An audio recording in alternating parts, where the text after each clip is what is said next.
What's going on in America today? Why are we over our heads in debt? Why can't the politicians bring debt under control?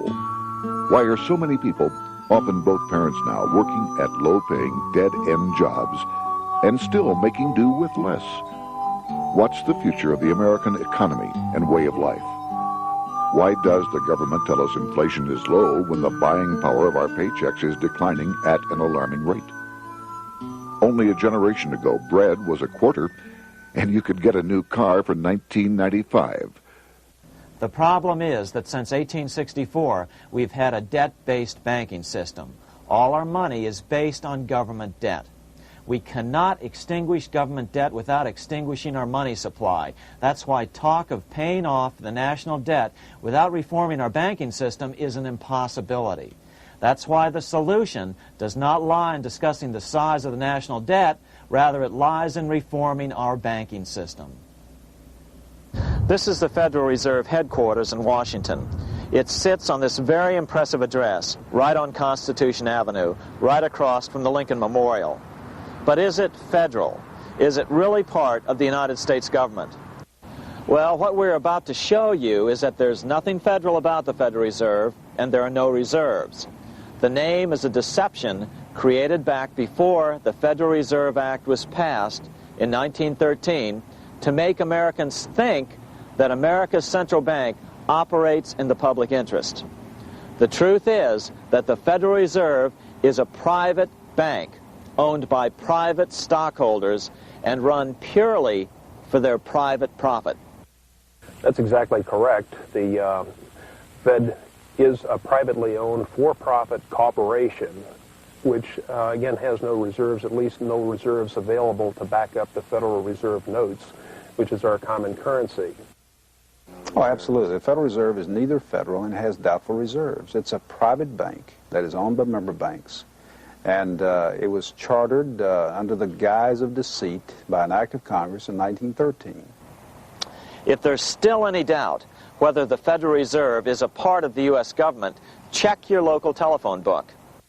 In most cities, it is not listed in the blue government pages. It is listed in the business white pages right next to Federal Express, another private company. But more directly, U.S. courts have ruled time and time again that the Fed is a private corporation. Why can't Congress do something about the Fed? Most members of Congress just don't understand the system, and the few who do are afraid to speak up.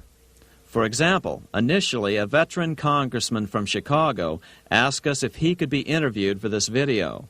However, both times our camera crew arrived at his office to do the interview, this was all we were able to film.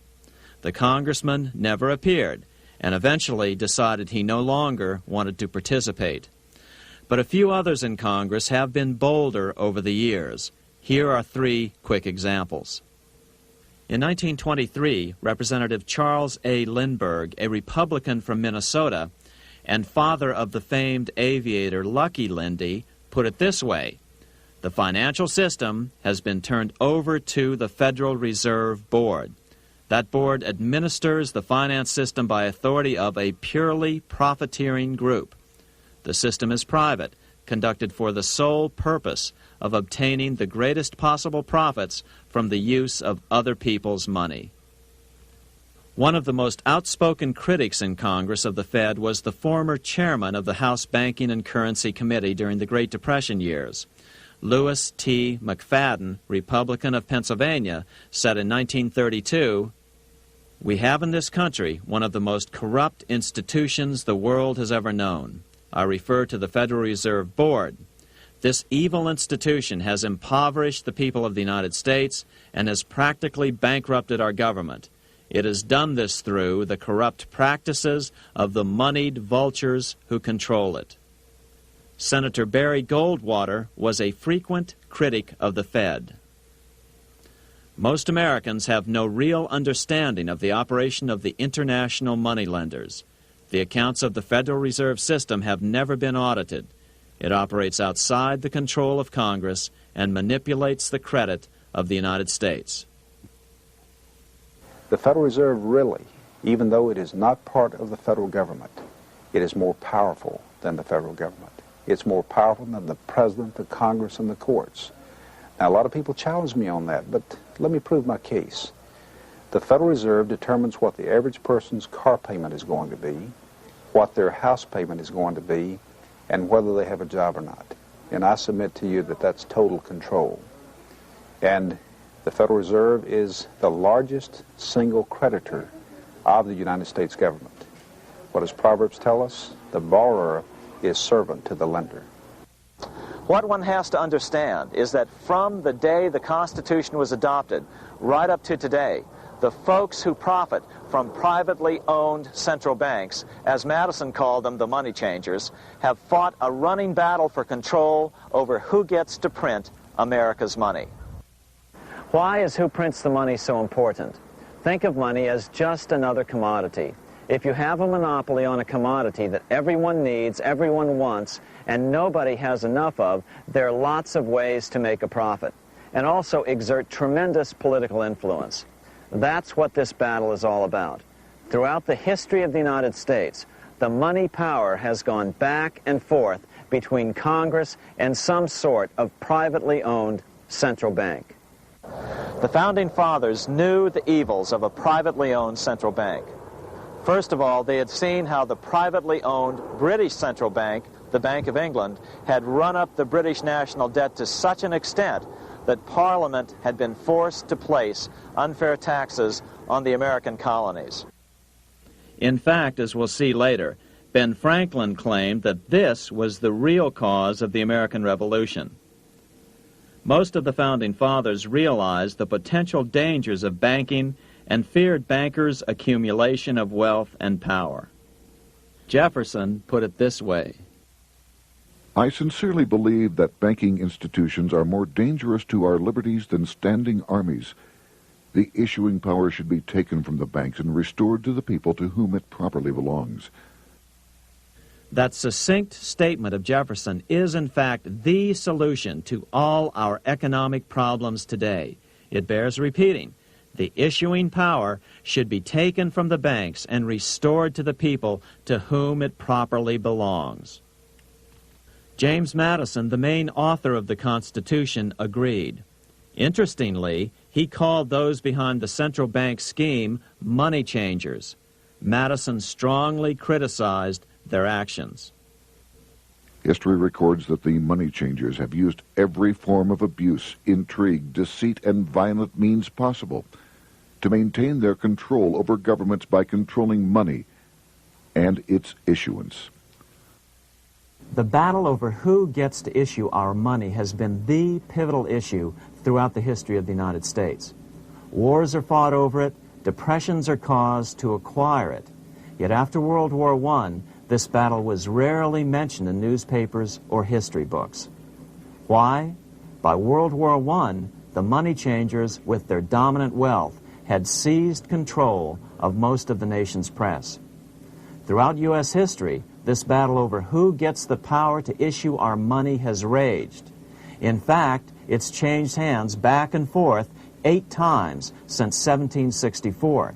Yet this fact has virtually vanished from public view for over 3 generations behind a smokescreen emitted by Fed cheerleaders in the media. Until we stop talking about deficits and government spending and start talking about who controls how much money we have, it's all just a big shell game, a complete and utter deception. It won't matter if you pass an ironclad amendment to the Constitution mandating a balanced budget. Our situation is only going to get worse until we root out the cause at its source. What's the solution for our national problem? First of all, education. That's what this video presentation is all about. But secondly, we must act. We must take back the power to issue our own money. Issuing our own money is not a radical solution. I want to stress that. It's the same solution used at different points in U.S. history by men like Benjamin Franklin, Thomas Jefferson, Andrew Jackson, Martin Van Buren, and Abraham Lincoln. So, to sum it up, in 1913, Congress gave an independent central bank, deceptively named the Federal Reserve, a monopoly over issuing America's money, and the debt generated by this quasi-private corporation is what is killing the American economy. Though the Federal Reserve is now the most powerful central bank in the world, it was not the first. So where did this idea come from? To really understand the magnitude of the problem, we have to travel back to Europe. Just who are these money changers James Madison spoke of? In the Bible, 2,000 years ago, Jesus drove the money changers from the temple. It was the only time Jesus used force during his ministry. What were money changers doing in the temple? When Jews came to Jerusalem to pay their temple tax, they could only pay it with a special coin, the half shekel of the sanctuary. This was a half ounce of pure silver about this size. It was the only coin around at that time which was pure silver and of assured weight without the image of a pagan emperor. Therefore, to Jews, the half shekel was the only coin acceptable to God. But these coins were not plentiful. The money changers had cornered the market on them. Then they raised the price, just like any other commodity, to whatever the market would bear. In other words, money changers were making exorbitant profits because they held a virtual monopoly on money. The Jews had to pay whatever they demanded. To Jesus, this totally violated the sanctity of God's house.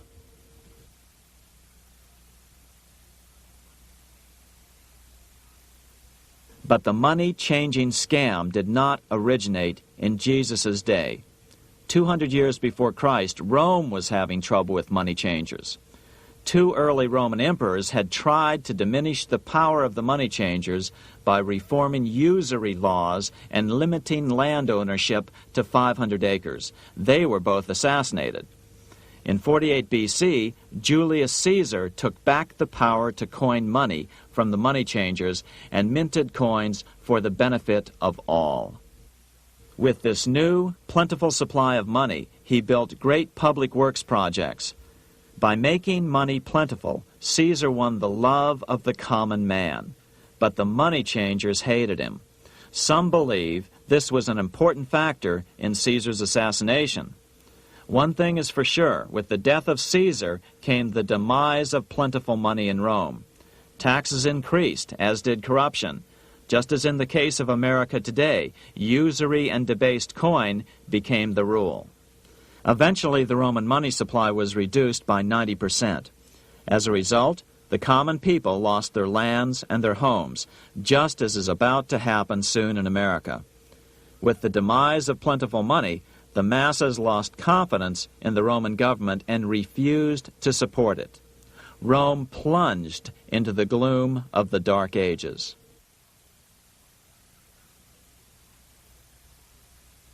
A 1,000 years after the death of Christ, money changers, those who loan out and manipulate the quantity of money, were active in medieval England. In fact, they were so active that acting together, they could manipulate the entire English economy. These were not bankers per se.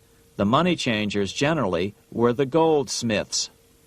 They were the first bankers because they started keeping other people's gold for safekeeping in their vaults. The first paper money was merely a receipt for gold left at the goldsmith. Paper money caught on because it was more convenient than carrying around a lot of heavy gold and silver coins. Eventually, goldsmiths noticed that only a small fraction of the depositors ever came in and demanded their gold at any one time. Goldsmiths started cheating on the system. They discovered that they could print more money than they had gold, and usually no one would be the wiser. Then they could loan out this extra money and collect interest on it. This was the birth of fractional reserve banking. That is, loaning out many times more money than you have assets on deposit. So, if $1,000 in gold were deposited with them, they could loan out about $10,000 in paper money and draw interest payments on it, and no one would ever discover the deception. By this means, goldsmiths gradually accumulated more and more wealth and used this wealth to accumulate more and more gold. Today, this practice of loaning out more money than there are reserves is known as fractional reserve banking. Every bank in the United States is allowed to loan out at least 10 times more money than they actually have. That's why they get rich on charging, let's say, 8% interest. It's not really 8% per year, which is their income. It's 80%. That's why bank buildings are always the largest in town. But does that mean that all interest or all banking should be illegal? Hardly. In the Middle Ages, canon law, the law of the Catholic Church, forbade charging interest on loans. This concept followed the teachings of Aristotle and St. Thomas Aquinas. They taught that the purpose of money was to serve the members of society, to facilitate the exchange of goods needed to lead a virtuous life. Interest, in their belief, hindered this purpose by putting an unnecessary burden on the use of money. In other words, interest was contrary to reason and justice. Reflecting church law in the Middle Ages, Europe forbade charging interest on loans and made it a crime called usury. As commerce grew, and therefore opportunities for investment arose in the late Middle Ages, it came to be recognized that to loan money had a cost for the lender, both in risk and in lost opportunity. So some charges were allowed, but not interest per se. But all moralists, no matter what religion, condemn fraud, oppression of the poor, and injustice as clearly immoral. As we will see, fractional reserve lending is rooted in a fraud, results in widespread poverty, and reduces the value of everyone else's money. The ancient goldsmiths discovered that extra profits could be made by rowing the economy between easy money and tight money. When they made money easier to borrow, then the amount of money in circulation expanded. Money was plentiful. People took out more loans to expand their businesses. But then the money changers would tighten the money supply. They would make loans more difficult to get. What would happen? Just what happens today. A certain percentage of people could not repay their previous loans and could not take out new loans to repay the old ones. Therefore, they went bankrupt and had to sell their assets to the goldsmiths for pennies on the dollar. The same thing is still going on today. Only today, we call this rowing of the economy up and down the business cycle. Like Julius Caesar, King Henry I of England finally resolved to take the money power away from the goldsmiths about 1100 A.D.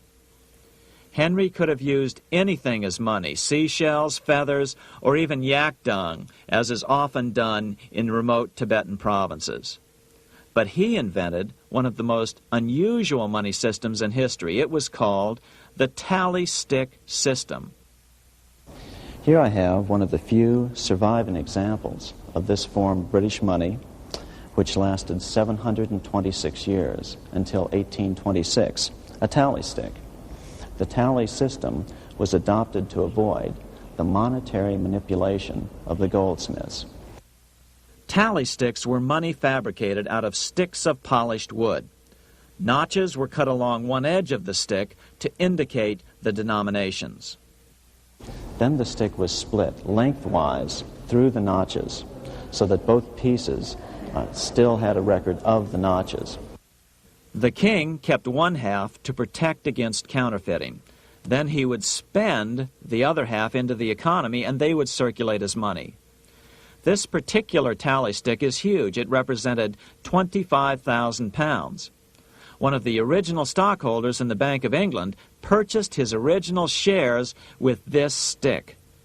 In other words, he bought shares in the world's richest and most powerful corporation with a stick of wood. It's ironic that after its formation in 1694, the Bank of England attacked the tally stick system because it was money outside the power of the money changers, just as King Henry had wanted it to be. Why do people accept sticks of wood for money? That's a great question. Throughout history, people traded anything they thought had value and used as money. You see, the secret is that money is only what people agree on to use as money. What's our paper money today? It's really just paper. But here's the trick. King Henry ordered that tally sticks had to be used to pay the king's taxes. This built-in demand for tally sticks immediately made them circulate and be accepted as money. And they worked well. In fact, no other form of money has worked so well for so long as tally sticks. Keep in mind, the British Empire was built under the tally stick system. The tally stick system succeeded despite the fact that the money changers constantly attacked it by offering the metal coin system as competition. In other words, metal coins never went completely out of circulation, but tally sticks hung on because they were good for the payment of taxes. Finally, in the 1500s, King Henry VIII relaxed the laws concerning usury, and the money changers wasted no time reasserting themselves. They quickly made their gold and silver money plentiful for a few decades. But when Queen Mary took the throne and tightened the usury laws again, the money changers renewed the hoarding of gold and silver coins, forcing the economy to plummet.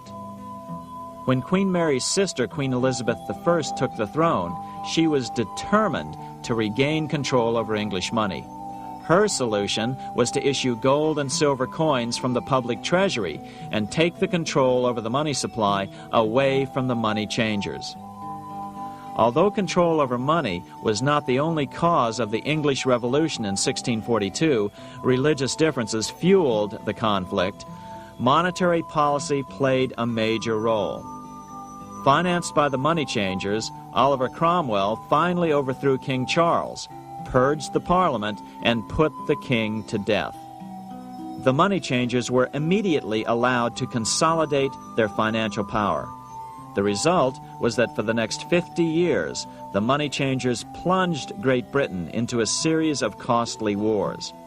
They took over a square mile of property in the center of London, known as the City of London.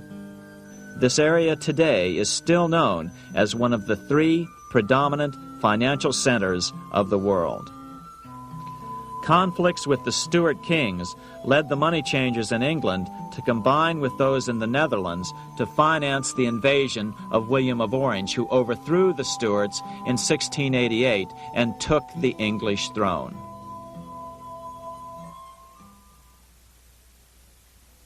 By the end of the 1600s, England was in financial ruin. 50 years of more or less continuous wars with France and Holland had exhausted her. Frantic government officials met with the money changers to beg for the loans necessary to pursue their political purposes. The price was high. A government-sanctioned, privately owned bank which could issue money created out of nothing. It was to be the modern world's first privately owned central bank, the Bank of England. Although it was deceptively called the Bank of England to make the general population think it was part of the government, it was not. Like any other private corporation, the Bank of England sold shares to get started. The investors, whose names were never revealed, were supposed to put up £1.25 million British pounds in gold coin to buy their shares in the bank, but only £750,000 was ever received. Despite that, the bank was duly chartered in 1694 and started out in the business of loaning out several times the money it supposedly had in reserves, all at interest. In exchange, the new bank would loan British politicians as much of the new currency as they wanted, as long as they secured the debt by direct taxation of the British people. So, legalization of the Bank of England amounted to nothing less than legal counterfeiting of a national currency for private gain. Unfortunately, nearly every nation now has a privately controlled central bank using the Bank of England as the basic model. Such is the power of these central banks that they soon take total control over a nation's economy. It soon amounts to nothing but a plutocracy, rule by the rich. It would be like putting control of the army in the hands of the mafia. The danger of tyranny would be extreme. Yes, we need central banks. No, we do not need them in private hands. The central bank scam is really a hidden tax. The nation sells bonds to the central bank to pay for things it does not have the political will to raise taxes to pay for.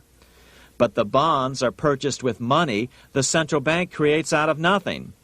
More money in circulation makes your money worth less. The government gets as much money as it needs, and the people pay for it in inflation. The beauty of the plan is that not one person in 1,000 can figure it out because it's usually hidden behind complex-sounding economics gibberish. With the formation of the Bank of England, the nation was soon awash in money. Prices throughout the country doubled. Massive loans were granted for just about any wild scheme.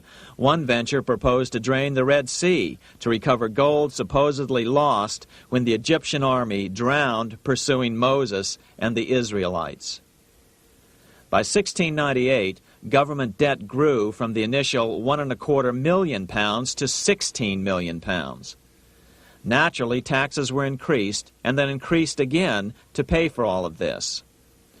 With the British money supply firmly in their grip, the British economy began a wild roller coaster series of booms and depressions, exactly the sort of thing a central bank claims it is determined to prevent. There are two things which I think are intrinsic not just to the Bank of England but to central banking generally.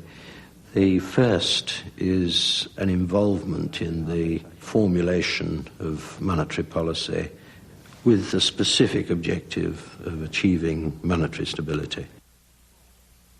However, since the Bank of England took control, the British pound has rarely been stable. Now let's take a look at the role of the Rothschild family, the family said to be the wealthiest in the world.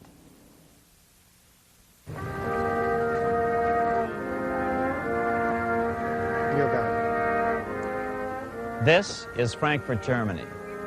50 years after the Bank of England opened its doors, a goldsmith named Amschel Moses Bauer opened a coin shop, a counting house, in 1743. And over the door he placed a sign depicting a Roman eagle on a red shield. The shop became known as the Red Shield Firm, or in German, Rothschild.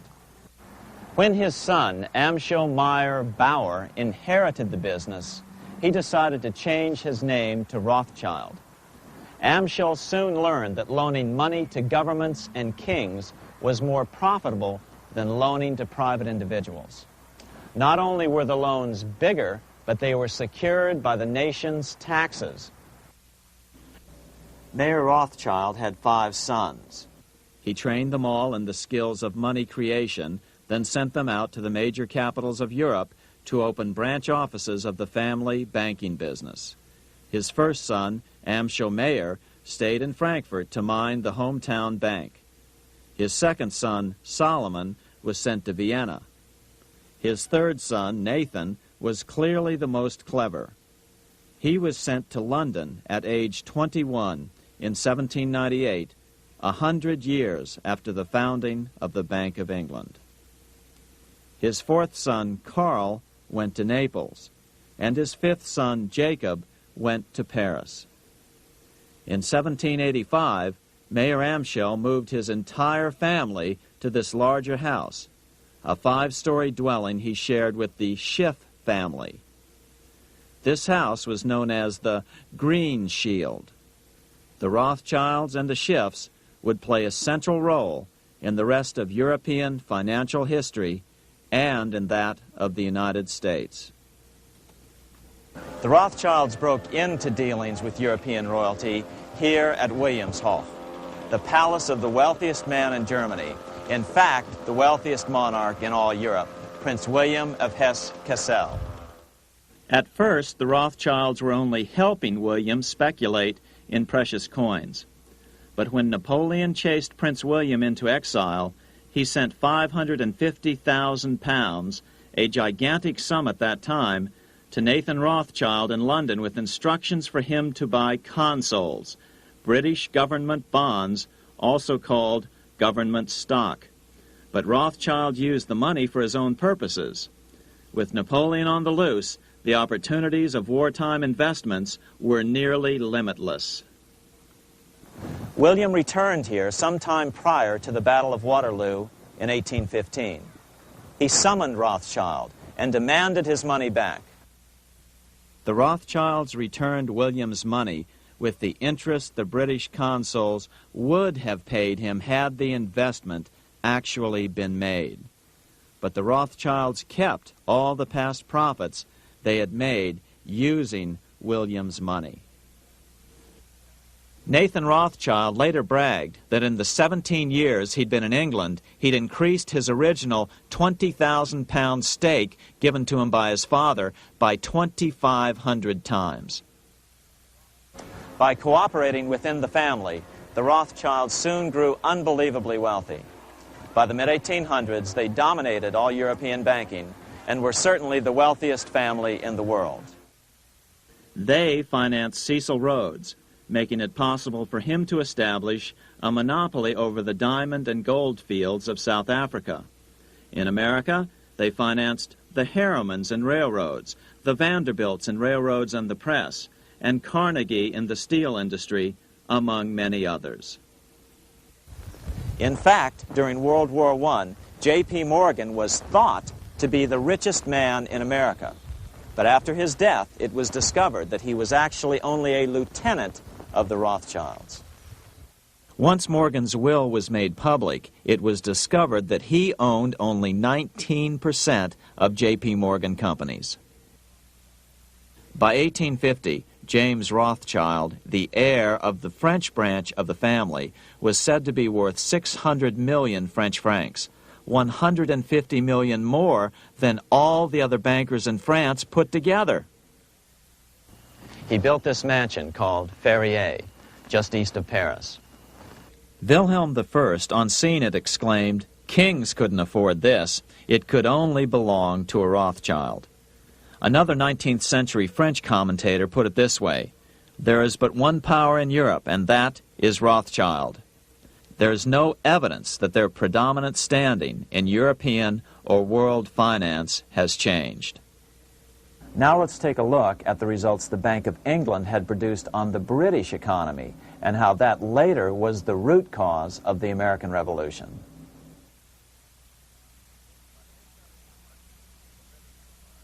By the mid-1700s, the British Empire was nearing its height of power around the world. But Britain had fought 4 costly wars in Europe since the creation of their privately owned central bank, the Bank of England. The cost had been high. To finance these wars, the British Parliament here had borrowed heavily from the bank. By the mid-1700s, the government's debt here in Britain was £140 million, a staggering sum for those days. Consequently, the British government embarked on a program of trying to raise revenues from their American colonies in order to make their interest payments to the bank. But in America, it was a different story. The scourge of a privately owned central bank had not yet hit. This is Independence Hall in Philadelphia, where the Declaration of Independence and Constitution were signed.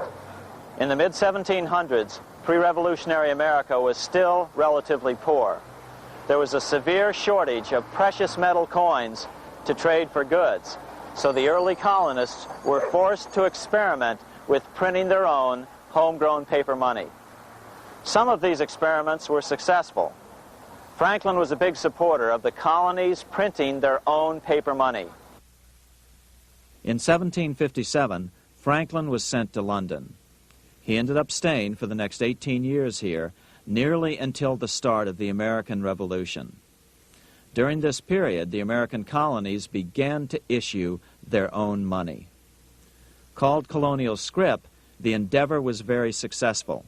It provided a reliable medium of exchange, and it also helped to provide a feeling of unity between the colonies. Remember, colonial scrip was just paper money, debt-free money, printed in the public interest, and not backed by gold or silver coin. In other words, it was a totally fiat currency. One day, officials of the Bank of England asked Franklin how he would account for the newfound prosperity of the colonies. Without hesitation, he replied, "That is simple. In the colonies, we issue our own money. It is called colonial scrip. We issue it in proper proportion to the demands of trade and industry to make the products pass easily from the producers to the consumers. In this manner, creating for ourselves our own paper money, we control its purchasing power, and we have no interest to pay to no one." This was just common sense to Franklin, but you can imagine the impact it had on the Bank of England. America had learned the secret of money, and that genie had to be returned to its bottle as soon as possible.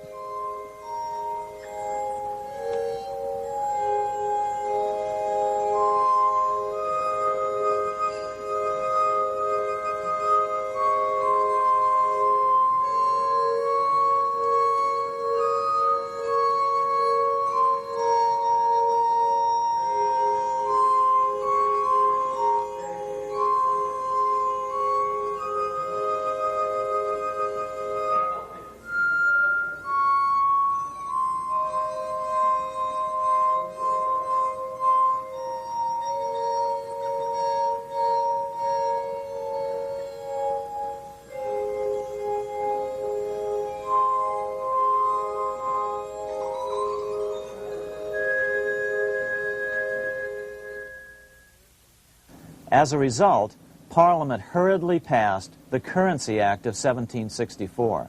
This prohibited colonial officials from issuing their own money and ordered them to pay all future taxes in gold or silver coins. In other words, it forced the colonies on a gold or silver standard. For those who still believe that a gold standard is the answer for America's current monetary problems, look what happened to America after that. Writing in his autobiography, Franklin said, "In 1 year, the conditions were so reversed that the era of prosperity ended and a depression set in to such an extent that the streets of the colonies were filled with unemployed." Franklin claims that this was even the basic cause for the American Revolution. As Franklin put it in his autobiography, The colonies would gladly have borne a little tax on tea and other matters had it not been that England took away from the colonies their money, which created unemployment and dissatisfaction. The inability of the colonists to get the power to issue their own money permanently out of the hands of George III and the international bankers was the prime reason for the Revolutionary War. By the time the first shots were fired in Lexington, Massachusetts, on April 19, 1775, the colonies had been drained of gold and silver coin by British taxation. As a result, the Continental government had no choice but to print money to finance the war. At the start of the Revolution, the U.S. money supply stood at $12 million. By the end of the war, it was nearly $500 million. As a result, the currency was virtually worthless. Shoes sold for $5,000 a pair. Colonial scrip had worked because just enough was issued to facilitate trade. As George Washington lamented, "A wagon load of money will scarcely purchase a wagon load of provisions." Today, those who support a gold-backed currency point to this period during the Revolution to demonstrate the evils of a fiat currency. But remember, the same currency had worked so well 20 years earlier during times of peace that the Bank of England had Parliament outlaw it. Towards the end of the Revolution, the Continental Congress, meeting here at Independence Hall, grew desperate for money. In 1781, they allowed Robert Morris, their financial superintendent, to open a privately owned central bank. Incidentally, Morris was a wealthy man who had grown wealthier during the Revolution by trading in war materials. Called the Bank of North America, the new bank was closely modeled after the Bank of England. It was allowed to practice fractional reserve banking. That is, it could lend out money it didn't have, then charge interest on it. If you or I were to do that, we would be charged with fraud, a felony. The bank's charter called for private investors to put up $400,000 worth of initial capital. But when Morris was unable to raise the money, he brazenly used his political influence to have gold deposited in the bank, which had been loaned to America by France. He then loaned this money to himself and his friends to reinvest in shares of the bank. And, like the Bank of England, the bank was given a monopoly over the national currency. Soon the dangers became clear. The value of American currency continued to plummet. So, 4 years later, in 1785, the bank's charter was not renewed. The leader of the effort to kill the bank, William Findley of Pennsylvania, explained the problem this way, quote, "This institution, having no principle but that of avarice, will never be varied in its object, to engross all the wealth, power, and influence of the state." The men behind the Bank of North America, Alexander Hamilton, Robert Morris, and the bank's president, Thomas Whiling, did not give up. Only 6 years later, Hamilton, then Secretary of the Treasury, and his mentor, Morris, rammed a new privately owned central bank through the new Congress. Called the first bank of the United States, Thomas Whiling again served as the bank's president. The players were the same, only the name of the bank was changed.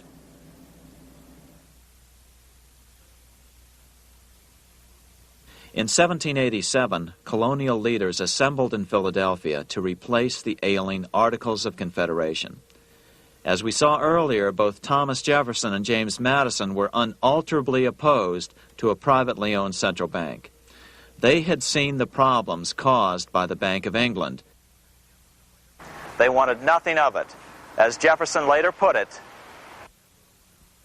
"If the American people ever allow private banks to control the issue of their currency, first by inflation, then by deflation, the banks and the corporations which grow up around them will deprive the people of all property until their children wake up homeless on the continent their fathers conquered." During the debate over the future monetary system, another one of the founding fathers, Gouverneur Morris, castigated the motivations of the owners of the Bank of North America. Gouverneur Morris headed the committee that wrote the final draft of the Constitution. Morris knew the motivations of the bank well. Along with his old boss, Robert Morris, Gouverneur Morris and Alexander Hamilton were the ones who had presented the original plan for the Bank of North America to the Continental Congress in the last year of the Revolution. In a letter he wrote to James Madison on July 2nd, 1787, Gouverneur Morris revealed what was really going on. "The rich will strive to establish their dominion and enslave the rest. They always did. They always will. They will have the same effect here as elsewhere if we do not, by the power of government, keep them in their proper spheres." Despite the defection of Gouverneur Morris from the ranks of the bank, Hamilton, Robert Morris, Thomas Whiling, and their European backers were not about to give up. They convinced the bulk of the delegates to the Constitutional Convention to not give Congress the power to issue paper money. Most of the delegates were still reeling from the wild inflation of the paper currency during the Revolution. They had forgotten how well colonial scrip had worked before the war. But the Bank of England had not. The money changers could not stand to have America printing her own money again. So the Constitution is silent on the matter. This grievous defect left the door wide open for the money changers, just as they had planned.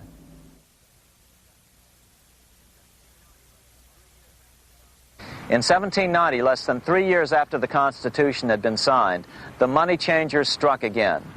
The newly appointed first Secretary of the Treasury, Alexander Hamilton, proposed a bill to the Congress calling for a new, privately owned central bank.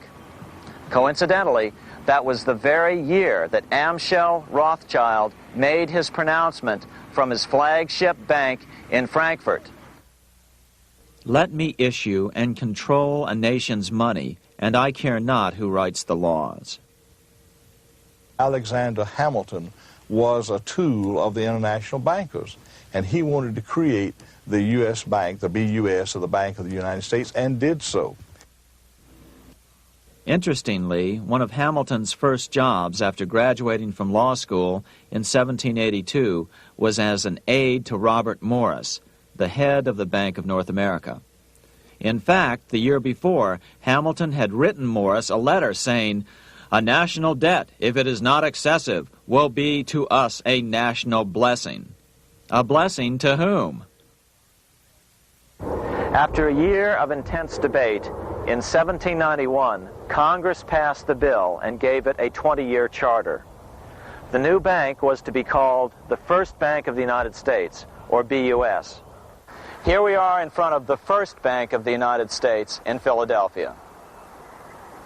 The bank was given a monopoly on printing U.S. currency, even though 80% of its stock would be held by private investors. The other 20% would be purchased by the U.S. government.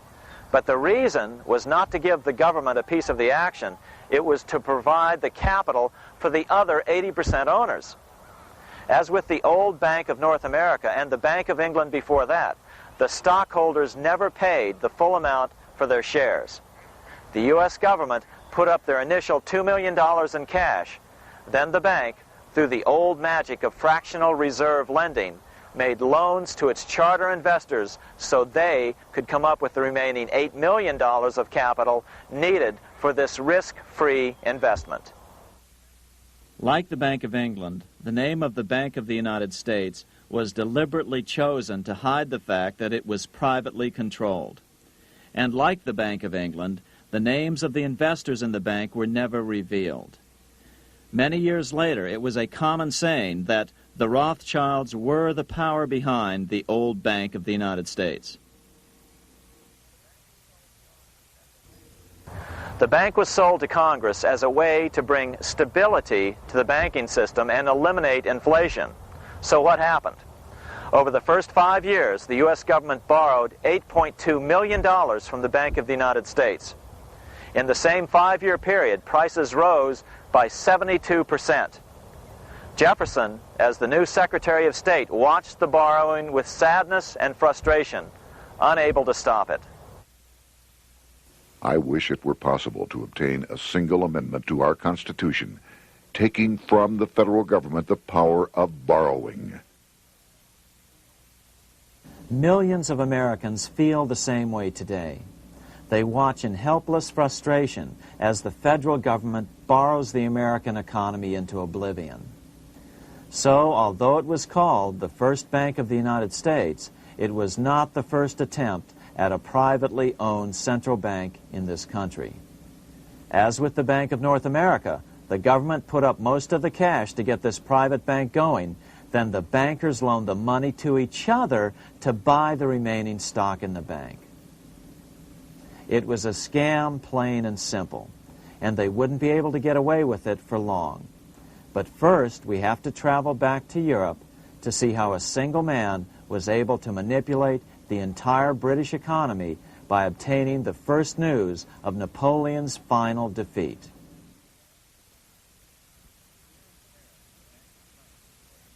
Here in Paris, the Bank of France was organized in 1800, just like the Bank of England.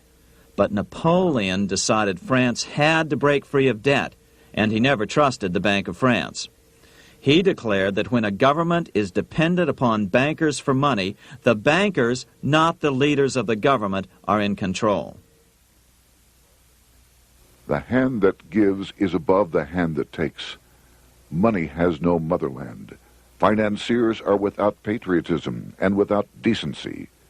Their sole object is gain. Back in America, unexpected help was about to arrive. In 1800, Thomas Jefferson narrowly defeated John Adams to become the third president of the United States. By 1803, Jefferson and Napoleon had struck a deal. The U.S. would give Napoleon $3 million in gold in exchange for a huge chunk of territory west of the Mississippi River, the Louisiana Purchase. With that $3 million, Napoleon quickly forged an army and set off across Europe, conquering everything in his path. But the Bank of England quickly rose to oppose him. They financed every nation in his path, reaping the enormous profits of war. Prussia, Austria, and finally Russia all went heavily into debt in a futile attempt to stop Napoleon. 4 years later, with the main French army in Russia, 30-year-old Nathan Rothschild, the head of the London office of the Rothschild family, personally took charge of a bold plan to smuggle a much-needed shipment of gold right through France to finance an attack by the Duke of Wellington from Spain. Nathan later bragged at a dinner party in London that it was the best business he'd ever done. Little did he know that he would do much better business in the near future. Wellington's attacks from the south and other defeats eventually forced Napoleon to abdicate, and Louis XVIII was crowned king. Napoleon was exiled to Elba, a tiny island off the coast of Italy, supposedly exiled from France forever. While Napoleon was in exile on Elba, temporarily defeated by England with the financial help of the Rothschilds, America was trying to break free of its central bank as well.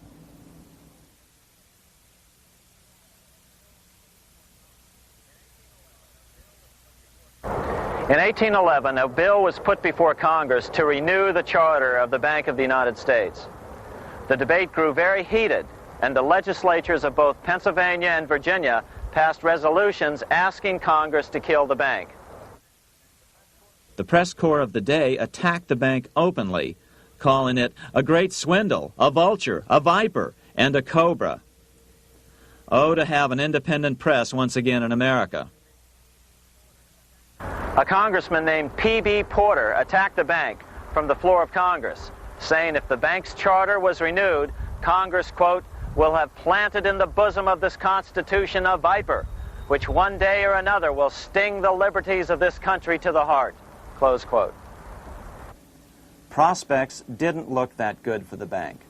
Some writers have even claimed that Nathan Rothschild warned that the United States would find itself involved in a most disastrous war if the bank's charter were not renewed.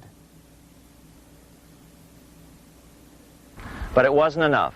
When the smoke had cleared, the renewal bill was defeated by a single vote in the House and was deadlocked in the Senate. By now, America's fourth president, James Madison, was in the White House. Remember, Madison was a staunch opponent of the bank. His vice president, George Clinton, broke a tie in the Senate and sent the bank into oblivion. Within 5 months, England attacked the U.S., and the War of 1812 was on. But the British were still busy fighting Napoleon, and so the War of 1812 ended in a draw in 1814. Though the money changers were temporarily down, they were far from out. It would take them only another 2 years to bring back their bank bigger and stronger than ever.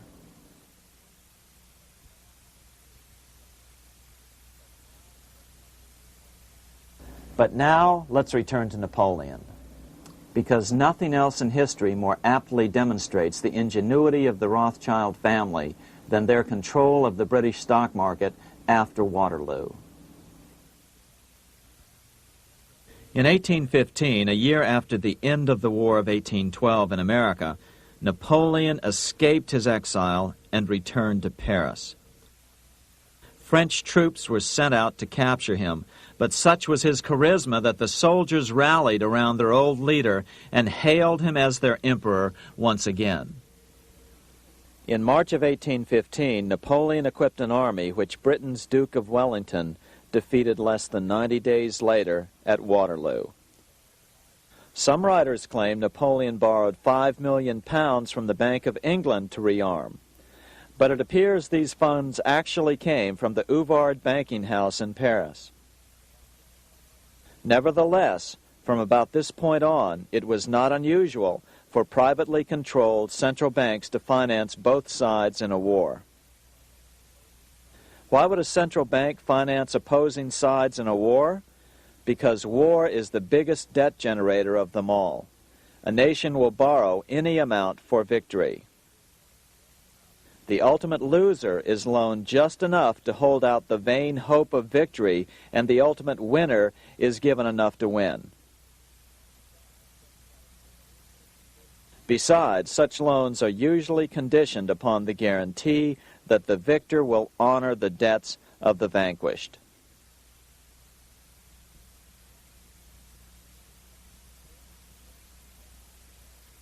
This is the Waterloo battlefield about 200 miles northeast of Paris in what today is Belgium. Here Napoleon suffered his final defeat, but not before thousands of French and Englishmen gave their lives on a steamy summer day in July of 1815. Right over there, on June 18, 1815, 74,000 French troops met 67,000 troops from Britain and other European nations. The outcome was certainly in doubt. In fact, had Napoleon attacked a few hours earlier, he would probably have won the battle. But no matter who won or lost, back in London, Nathan Rothschild planned to use the opportunity to try to seize control over the British stock and bond market and possibly even the Bank of England. Rothschild stationed a trusted agent, a man named Rothworth, on the north side of the battlefield, closer to the English Channel. Once the battle had been decided, Rothworth took off for the Channel. He delivered the news to Nathan Rothschild a full 24 hours before Wellington's own courier. Rothschild hurried to the stock market and took up his usual position in front of an ancient pillar. All eyes were on him. The Rothschilds had a legendary communications network. If Wellington had been defeated and Napoleon was loose on the continent again, Britain's financial situation would become grave indeed. Rothschild looked saddened. He stood there motionless, eyes downcast. Then suddenly he began selling. Other nervous investors saw that Rothschild was selling. It could only mean one thing. Napoleon must have won, Wellington must have lost. The market plummeted. Soon everyone was selling their consols, their British government bonds, and prices dropped sharply. But then Rothschild started secretly buying up the consols through his agents for only a fraction of their worth hours before. Myths, legends, you say? 100 years later, the New York Times ran a story which said that Nathan's grandson had attempted to secure a court order to suppress a book with this stock market story in it. The Rothschild family claimed the story was untrue and libelous, but the court denied the Rothschilds' request and ordered the family to pay all court costs. What's even more interesting about this story is that some authors claim that the day after the Battle of Waterloo, in a matter of hours, Nathan Rothschild came to dominate not only the bond market, but the Bank of England as well. Whether or not the Rothschild family seized control of the Bank of England, the first privately owned central bank in a major European nation and the wealthiest, one thing is certain. By the mid-1800s, the Rothschilds were the richest family in the world, bar none. They dominated the new government bond markets and branched into other banks and industrial concerns. In fact, the rest of the 19th century was known as the Age of the Rothschilds. Despite this overwhelming wealth, the family has generally cultivated an aura of invisibility. Although the family controls scores of industrial, commercial, mining, and tourist corporations, only a handful bear the Rothschild name. By the end of the 19th century, one expert estimated that the Rothschild family controlled half the wealth of the world. Whatever the extent of their vast wealth, it is reasonable to assume that their percentage of the world's wealth has increased since then. But since the turn of the century, the Rothschilds have cultivated the notion that their power has somehow waned even as their wealth increases.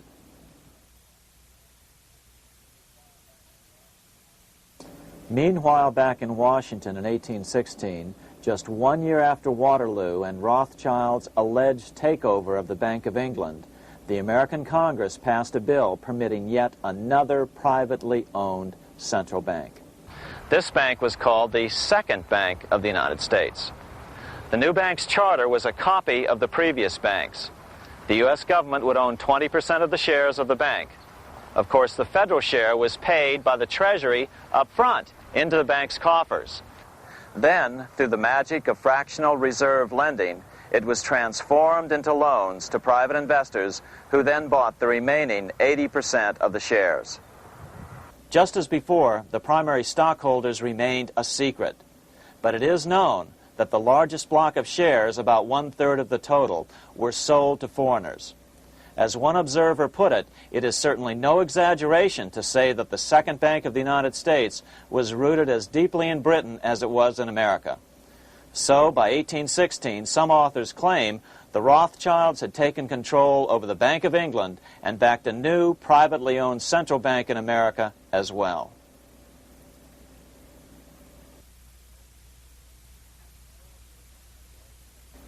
After 12 years of manipulations of the U.S. economy on the part of the Second Bank of the U.S., the American people had had just about enough. Opponents of the bank nominated a dignified senator from Tennessee, Andrew Jackson, the hero of the Battle of New Orleans, to run for president. This is his home, the Hermitage. No one gave Jackson a chance initially. The bank had long ago learned how the political process could be controlled with money. To the surprise and dismay of the money changers, Jackson was swept into office in 1828. Jackson was determined to kill the bank at the first opportunity and wasted no time in trying to do so. But the bank's 20-year charter didn't come up for renewal until 1836, the last year of his second term, if he could survive that long. During his first term, Jackson contented himself with rooting out the bank's many minions from government service. He fired 2,000 of the 11,000 employees of the federal government. In 1832, with his re-election approaching, the bank struck an early blow, hoping Jackson would not want to stir up controversy. They asked Congress to pass a renewal bill 4 years early. Naturally, Congress complied, then sent it to the president for signing. But Jackson weighed in with both feet. Old Hickory, never a coward, vetoed the bill. His veto message is one of the great American documents. It clearly lays out the responsibility of the American government towards its citizens, rich and poor. It is not our own citizens only who are to receive the bounty of our government. More than 8 millions of the stock of this bank are held by foreigners. Is there no danger to our liberty and independence in a bank that in its nature has so little to bind it to our country? Controlling our currency, receiving our public monies, and holding thousands of our citizens' independence would be more formidable and dangerous than a military power of the enemy. If government would confine itself to equal protection and, as heaven does its rains, shower its favor alike on the high and the low, the rich and the poor, it would be an unqualified blessing. In the act before me, there seems to be a wide and unnecessary departure from these just principles. Later that year, in July 1832, Congress was unable to override Jackson's veto. Now Jackson had to stand for re-election. Jackson took his argument directly to the people. For the first time in U.S. history, Jackson took his presidential campaign on the road. Before then, presidential candidates stayed at home and looked presidential. His campaign slogan was "Jackson and no bank." The National Republican Party ran Senator Henry Clay against Jackson. Despite the fact that the bankers poured over $3 million into Clay's campaign, Jackson was reelected by a landslide in November of 1832. Despite his presidential victory, Jackson knew the battle was only beginning. "The hydra of corruption is only scotched, not dead," said the newly elected president. Jackson ordered his new Secretary of Treasury, Lewis McLean, to start removing the government's deposits from the second bank and start placing them in state banks. But McLean refused to do so. Jackson fired him and appointed William J. Duane as the new Secretary of the Treasury. Duane also refused to comply with the president's requests, and so Jackson fired him as well and then appointed Roger B. Taney to the office. Taney did withdraw government funds from the bank starting on October 1st, 1833. Jackson was jubilant. "I have it chained. I'm ready with screws to draw every tooth and then the stumps." But the bank was not yet done fighting. Its head, Nicholas Biddle, used his influence to get the Senate to reject Taney's nomination. Then, in a rare show of arrogance, Biddle threatened to cause a depression if the bank was not rechartered. This worthy president thinks that because he has scalped Indians and imprisoned judges, he is to have his way with the bank. He is mistaken. Next, in an unbelievable fit of honesty for a central banker, Biddle admitted that the bank was going to make money scarce to force Congress to restore the bank. Nothing but widespread suffering will produce any effect on Congress. Our only safety is in pursuing a steady course of firm restriction, and I have no doubt that such a course will ultimately lead to restoration of the currency and the recharter of the bank. What a stunning revelation. Here was the pure truth, revealed with shocking clarity. Biddle intended to use the money contraction power of the bank to cause a massive depression until America gave in. Unfortunately, this has happened time and time again throughout U.S. history and is about to happen again in today's world. Nicholas Biddle made good on his threat. The bank sharply contracted the money supply by calling in old loans and refusing to extend new ones. A financial panic ensued, followed by a deep depression.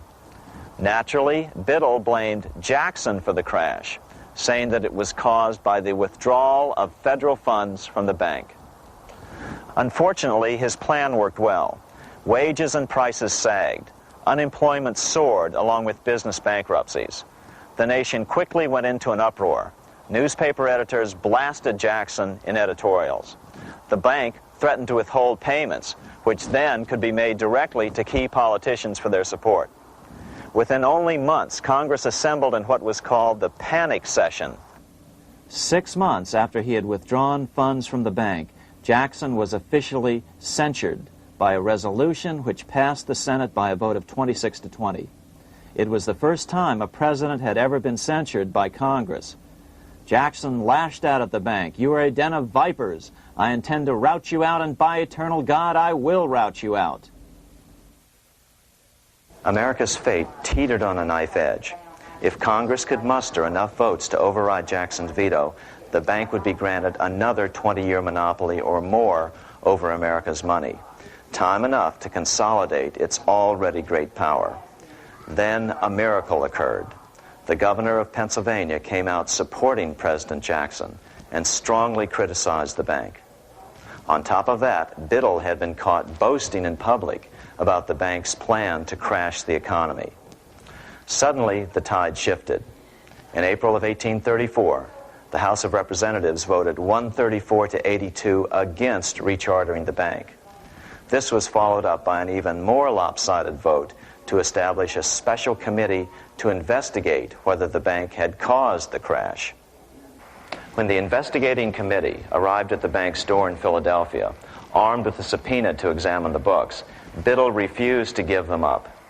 Nor would he allow inspection of correspondence with congressmen relating to their personal loans and advances he'd made to them. He also refused to testify before the committee back in Washington. On January 8th, 1835, Jackson paid off the final installment on the national debt, which had been necessitated by allowing the banks to issue currency for government bonds rather than simply issuing treasury notes without such debt. He was the only president to ever pay off the debt.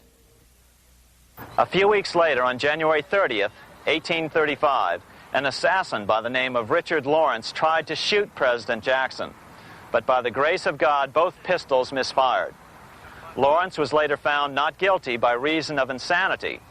After his release, he bragged to friends that powerful people in Europe had put him up to the task and promised to protect him if he were caught. The following year, when its charter ran out, the Second Bank of the United States ceased functioning as the nation's central bank. Biddle was later arrested and charged with fraud. He was tried and acquitted, but died shortly thereafter while still tied up in civil suits. After his second term as president, Jackson retired here to the Hermitage outside of Nashville to live out his life. He is still remembered here for his determination to kill the bank. In fact, he killed it so well that it took the money changers 77 years to undo the damage. When asked what his most important accomplishment had been, Jackson replied, "I killed the bank." Unfortunately, even Jackson failed to grasp the entire picture and its root cause. Although Jackson had killed the central bank, the most insidious weapon of the money changers, fractional reserve banking, remained in use by the numerous state-chartered banks. This fueled economic instability in the years before the Civil War. Still, the central bankers were out, and as a result, America thrived as it expanded westward. During this time, the principal money changers struggled to regain their lost centralized power, but to no avail. Then, finally, they reverted to the old central bankers' formula: war to create debt and dependency. If they couldn't get their central bank any other way, America could be brought to its knees by plunging it into a civil war, just as they had done in 1812 after the first Bank of the United States was not rechartered. 1 month after the inauguration of Abraham Lincoln, the first shots of the American Civil War were fired here at Fort Sumter, South Carolina, on April 12, 1861. Certainly slavery was a cause for the Civil War, but not the primary cause.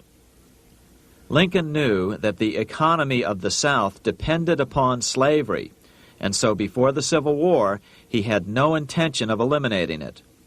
Lincoln had put it this way in his inaugural address only 1 month earlier.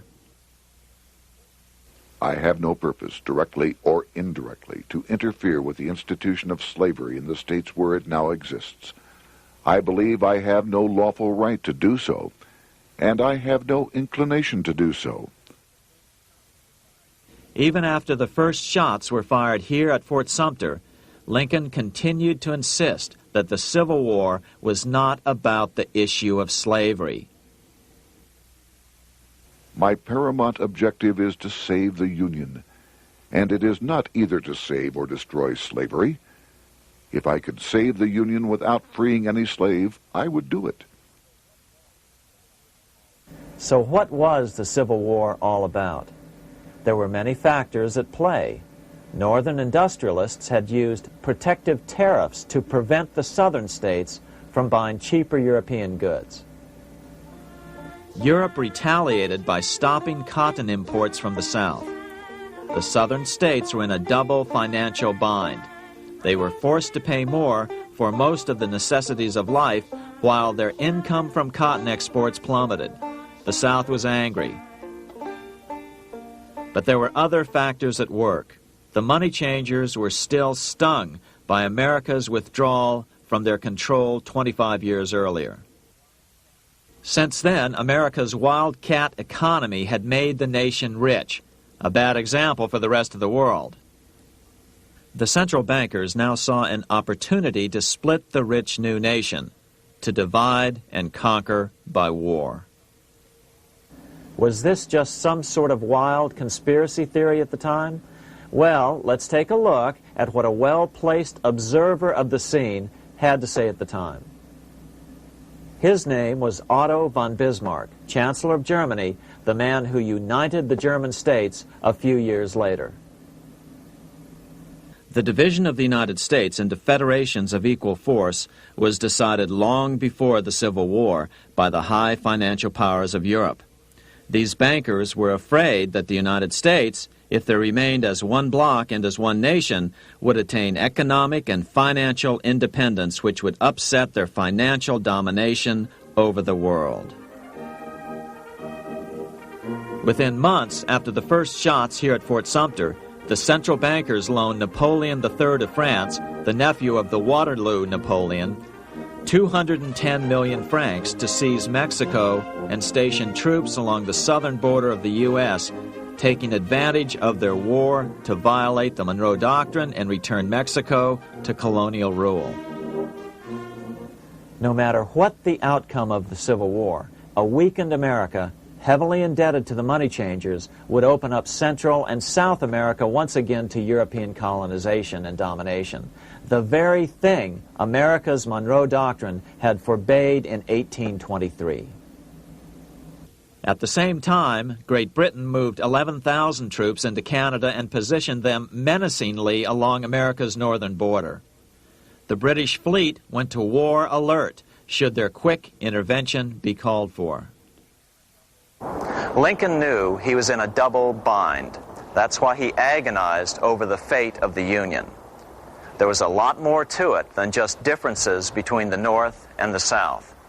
That's why his emphasis was always on union and not merely the defeat of the South. But Lincoln needed money to win. In 1861, Lincoln and his Secretary of Treasury, Salmon P. Chase, went to New York to apply for the necessary loans. The money changers, anxious to see the Union fail, offered loans at 24 to 36% interest. Lincoln said thanks, but no thanks, and returned to Washington. Lincoln sent for an old friend, Colonel Dick Taylor of Chicago, and put him on the problem of financing the war. During one meeting, Lincoln asked Taylor what he'd discovered. Taylor put it this way. Why, Lincoln, that is easy. Just get Congress to pass a bill authorizing the printing of full legal tender treasury notes, and pay your soldiers with them, and go ahead and win your war with them also. When Lincoln asked if the people of the United States would accept the notes, Taylor said, "The people, or anyone else, will not have any choice in the matter if you make them full legal tender. They will have the full sanction of the government and be just as good as any money, as Congress is given that express right by the Constitution." So that's exactly what Lincoln did. In 1862-63, he printed up $450 million worth of the new bills. In order to distinguish them from other banknotes in circulation, he printed them in green ink on the back side. That's why the notes were called greenbacks. With this new money, Lincoln paid the troops and bought their supplies. During the course of the war, nearly $450 million worth of greenbacks were printed at no interest to the federal government. Lincoln understood who was really pulling the strings and what was at stake for the American people. This is how he explained his rationale. The government should create, issue, and circulate all the currency and credit needed to satisfy the spending power of the government and the buying power of consumers. The privilege of creating and issuing money is not only the supreme prerogative of government, but it is the government's greatest creative opportunity. By the adoption of these principles, the taxpayers will be saved immense sums of interest.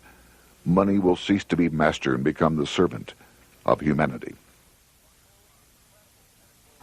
A truly incredible editorial in the London Times explained the central bankers' attitude towards Lincoln's greenbacks. If this mischievous financial policy, which has its origins in North America, shall become indurated down to a fixture, then That government will furnish its own money without cost. It will pay off debts and be without debt. It will have all the money necessary to carry on its commerce. It will become prosperous without precedent in the history of the world. The brains and wealth of all countries will go to North America. That country must be destroyed, or it will destroy every monarchy on the globe.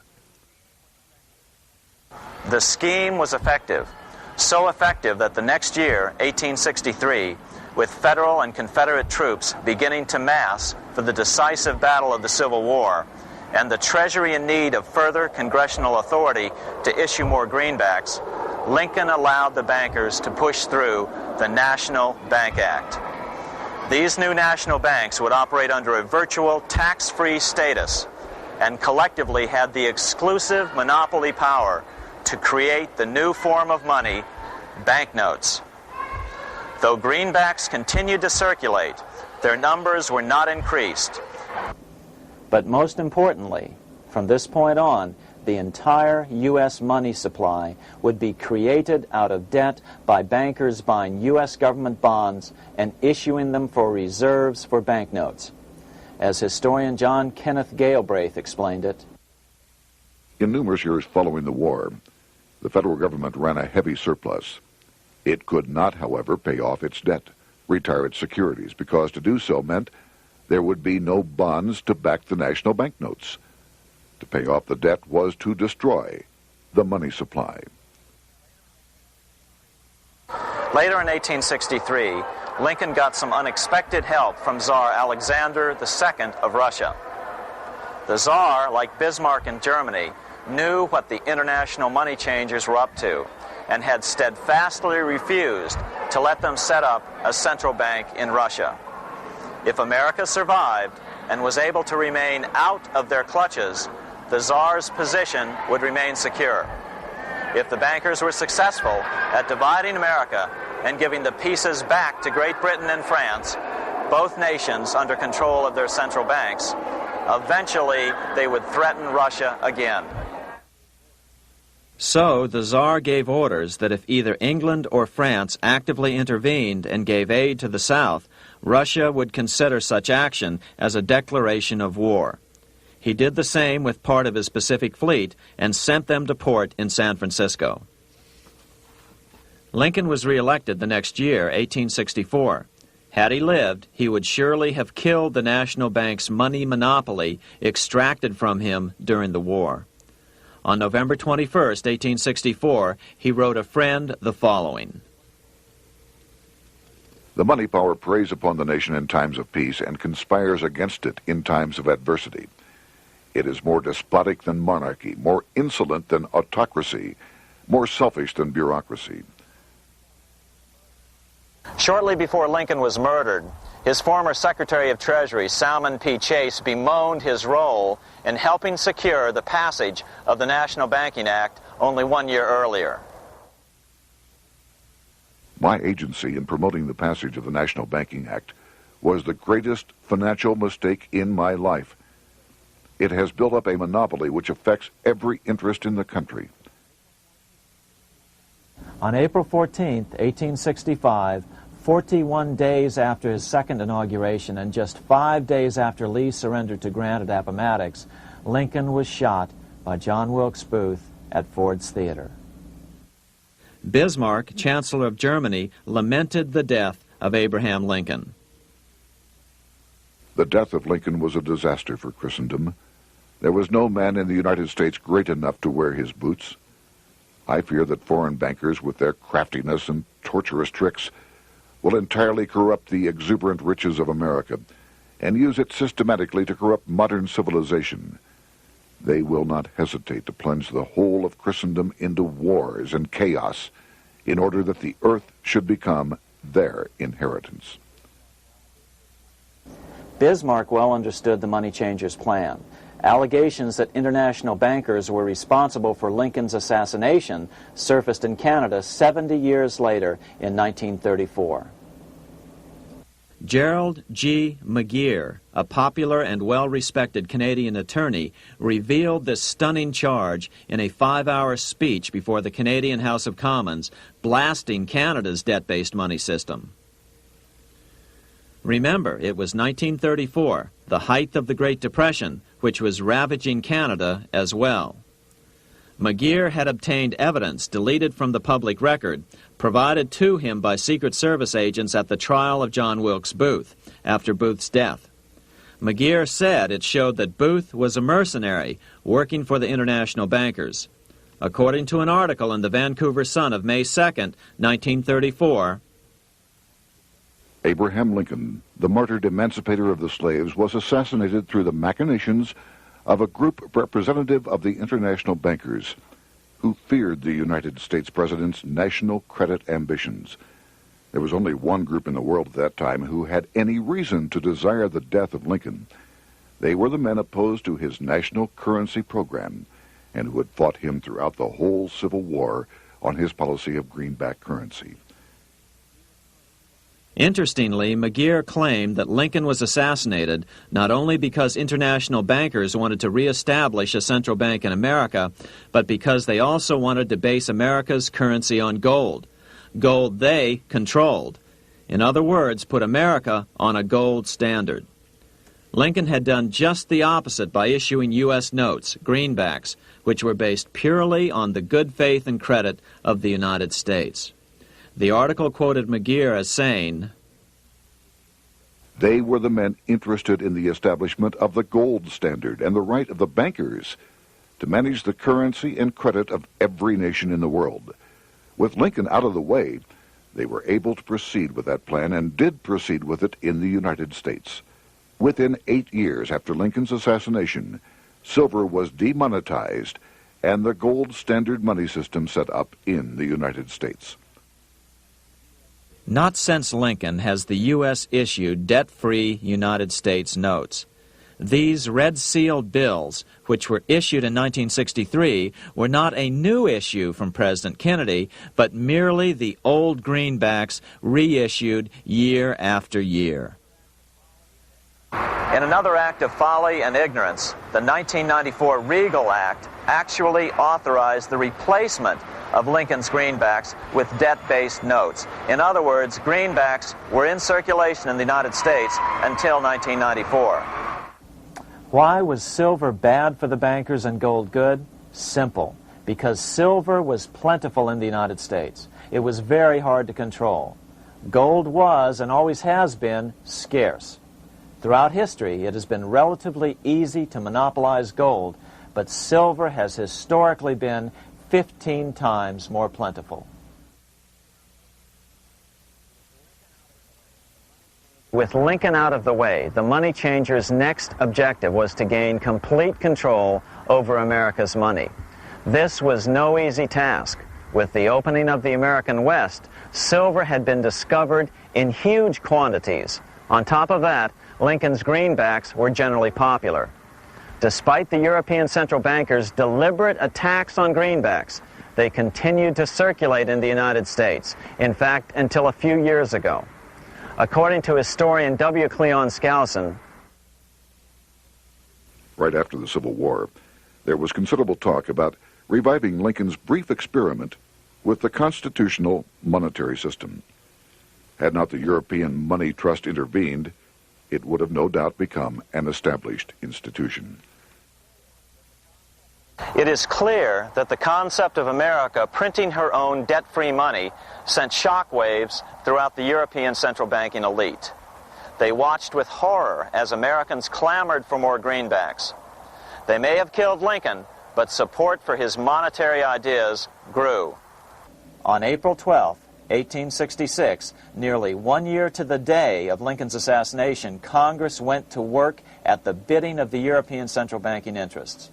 It passed the Contraction Act, authorizing the Secretary of the Treasury to begin to retire some of the greenbacks in circulation and thereby contract the money supply. Authors Theodore R. Thorin and Richard F. Warner explained the results of the money contraction in their classic book on the subject, The Truth in Money Book. The hard times which occurred after the Civil War could have been avoided if the greenback legislation had continued as President Lincoln had intended. Instead, there were a series of money panics, what we call recessions, which put pressure on Congress to enact legislation to place the banking system under centralized control. Eventually, the Federal Reserve Act was passed on December 23, 1913. In other words, the money changers wanted two things: the reinstitution of a central bank under their exclusive control, and two, an American currency backed by gold. Their strategy was twofold. First of all, cause a series of panics to try to convince the American people that only centralized control of the money supply could provide economic stability. And secondly, remove so much money from the system that most Americans would be so desperately poor that they either wouldn't care or would be too weak to oppose the bankers. In 1866, there was $1.8 billion in currency in circulation in the United States, about $50.46 per capita. In 1867 alone, $500 million, $500 million, was removed from the U.S. money supply. 10 years later, in 1876, America's money supply was reduced to only $600 million. In other words, 2/3 of America's money had been called in by the bankers. Only $14.60 per capita remained in circulation. 10 years later, the money supply had been reduced to only $400 million, even though the population had boomed. The result was that only $6.67 per capita remained in circulation, a 760% loss in buying power over 20 years. Today, economists try to sell the idea that recessions and depressions are a natural part of something they call the business cycle. The truth is, our money supply is manipulated now just as it was before and after the Civil War. How did this happen? How did money become so scarce? Simple. Bank loans were called in and no new ones were given.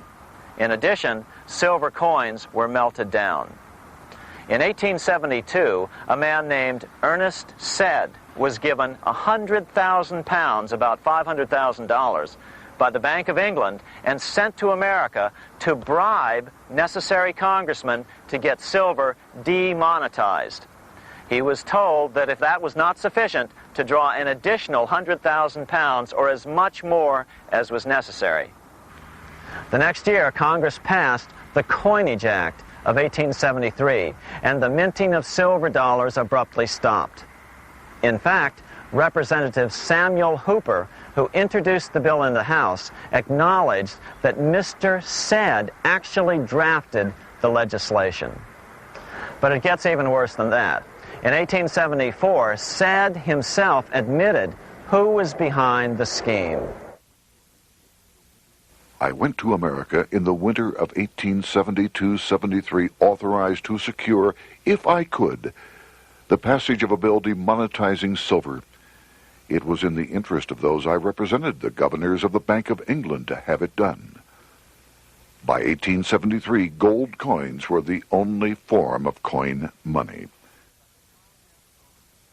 But the contest over control of America's money was not yet over. Only 3 years later, in 1876, with 1/3 of America's workforce unemployed, the population was growing restless. People were clamoring for a return to the greenback money system of President Lincoln, or a return to silver money, anything that would make money more plentiful. That year, Congress created the United States Silver Commission to study the problem. Their report clearly blamed the monetary contraction on the national bankers. The report is interesting because it compares the deliberate money contraction by the national bankers after the Civil War to the fall of the Roman Empire. The disaster of the Dark Ages was caused by decreasing money and falling prices. Without money, civilization could not have had a beginning, and with a diminishing supply, it must languish, and unless relieved, finally perish. At the Christian era, the metallic money of the Roman Empire amounted to $1,800,000,000. By the end of the 15th century, it had shrunk to less than $200 million. History records no other such disastrous transition as that from the Roman Empire to the Dark Ages.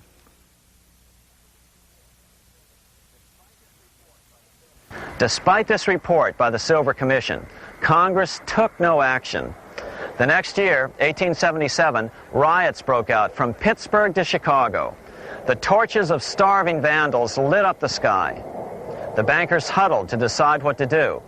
They decided to hang on. Now that they were back in control to a certain extent, they were not about to give it up. At the meeting of the American Bankers Association that year, they urged their membership to do everything in their power to put down the notion of a return to greenbacks. The ABA Secretary, James Buell, authored a letter to the members which blatantly called on the banks to subvert not only Congress, but the press.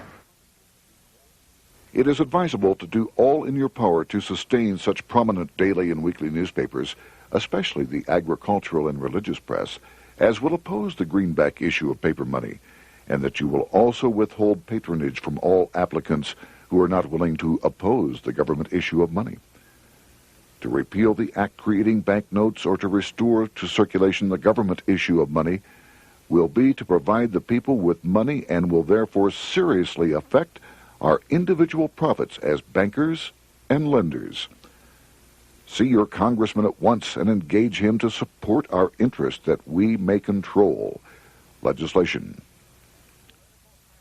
As political pressure mounted in Congress for change, the press tried to turn the American people away from the truth. The New York Tribune put it this way on January 10th, 1878. "The capital of the country is organized at last, and we will see whether Congress will dare to fly in its face." But it didn't work entirely. On February 28, 1878, Congress passed the Sherman Law, allowing the minting of a limited number of silver dollars, ending the 5-year hiatus. This did not end gold backing of the currency, however, nor did it completely free silver. Previous to 1873, anyone who brought silver to the U.S. Mint could have it struck into silver dollars free of charge. No longer. But at least some money began to flow back into the economy again. With no further threat to their control, the bankers loosened up on loans, and the post-Civil War depression was finally ended. 3 years later, the American people elected Republican James Garfield president. Garfield understood how the economy was being manipulated. As a congressman, he had been chairman of the Appropriations Committee and was a member of Banking and Currency. After his inauguration, he slammed the money changers publicly in 1881. Whoever controls the volume of money in any country is absolute master of all industry and commerce. And when you realize that the entire system is very easily controlled, one way or another, by a few powerful men at the top, you will not have to be told how periods of inflation and depression originate. Unfortunately, within a few weeks of making this statement, on July 2nd of 1881, President Garfield was assassinated.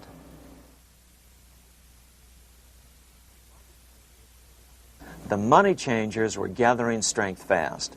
They began a periodic fleecing of the flock, as they called it, by creating economic booms followed by further depressions so they could buy up thousands of homes and farms for pennies on the dollar. In 1891, the money changers prepared to take the American economy down again, and their methods and motives were laid out with shocking clarity in a memo sent out by the American Bankers Association, the ABA, an organization in which most bankers were members. Notice that this memo called for bankers to create a depression on a certain date 3 years in the future. According to the congressional record, here's how it read in part. On September 1st, 1894, we will not renew our loans under any consideration. On September 1st, we will demand our money. We will foreclose and become mortgagees in possession. We can take 2/3 of the farms west of the Mississippi and thousands of them east of the Mississippi as well at our price. Then the farmers will become tenants, as in England. These depressions could be controlled because America was on the gold money standard. Since gold is scarce, it's one of the easiest commodities to manipulate. People wanted silver money legalized again so they could escape the stranglehold the money changers had on gold money. People wanted silver money reinstated, reversing Mr. Said's Act of 1873, by then called the Crime of 73. By 1896, the issue of more silver money had become the central issue in the presidential campaign. William Jennings Bryan, a senator from Nebraska, ran for president as a Democrat on the free silver issue. At the Democratic National Convention in Chicago, he made an emotional speech which won him the nomination entitled Crown of Thorns and Cross of Gold. Though Bryan was only 36 years old at the time, this speech is widely regarded as the most famous oration ever made before a political convention. In the dramatic conclusion, Bryan said, "We will answer their demand for a gold standard by saying to them, you shall not press down upon the brow of labor this crown of thorns. You shall not crucify mankind upon a cross of gold." The bankers lavishly supported the Republican candidate, William McKinley, who favored the gold standard. The resulting contest was amongst the most fiercely contested presidential races in American history. Bryan made over 600 speeches in 27 states. The McKinley campaign got manufacturers and industrialists to inform their employees that if Bryan were elected, all factories and plants would close and there would be no work. The ruse succeeded. McKinley beat Bryan by a small margin. Bryan ran for president again in 1900 and in 1908, but fell short each time. During the 1912 Democratic Convention, Bryan was a powerful figure who helped Woodrow Wilson win the nomination. When Wilson became president, he appointed Bryan as Secretary of State, but Bryan soon became disenchanted with the Wilson administration. Bryan served only 2 years in the Wilson administration before resigning in 1915 over the highly suspicious sinking of the Lusitania, the event which was used to drive America into World War I. Although William Jennings Bryan never gained the presidency, his efforts delayed the money changers for 17 years from attaining their next goal, a new, privately owned central bank for America.